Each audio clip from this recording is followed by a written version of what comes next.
11 ans que je pratique l'agriculture de conservation des sols, ou semi-direct sous couvert.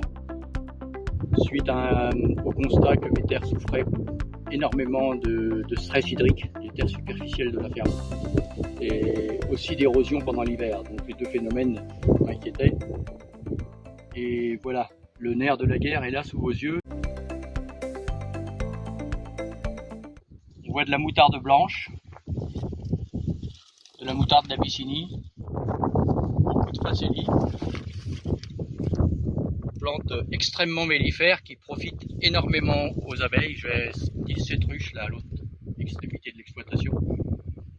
Nous avons aussi, j'avais mis aussi dans la famille des légumineuses, des pois protéagineux. On a là aussi du trèfle.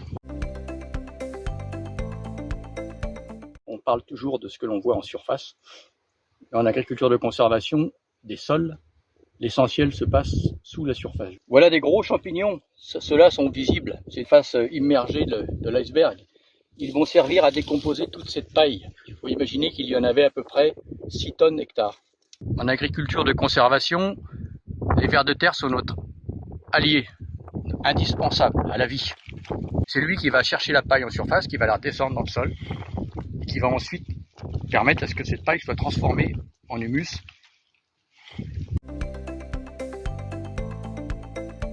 Maintenant, vous imaginez que je vais devoir semer, je vous ai dit tout à l'heure, du maïs. Pour semer du maïs, il va falloir que je détruise le couvert. Donc avant l'hiver, je vais détruire la partie dicotylédone, ces fameuses fleurs sont assez faciles à détruire sans produits chimiques. Le gel nous aidera. Le gros problème, ce sont les graminées, les repousses de céréales, les raies-gras, les vulpins. Nous n'avons aucun moyen de les détruire autrement que chimiquement pour l'instant. J'ai impérativement besoin de l'utiliser le glyphosate, qui est à l'heure actuelle le seul désherbant permettant ce travail. Voilà, nous sommes fin septembre et les abeilles vont pouvoir constituer des réserves pour l'hiver grâce à la facélie, grâce à la moutarde jaune, mais surtout la facélie qui est extrêmement mellifère. Ça, c'est vraiment une synergie entre les abeilles, nous, comme quoi le glyphosate n'est pas néfaste à toute la vie souterraine et aérienne.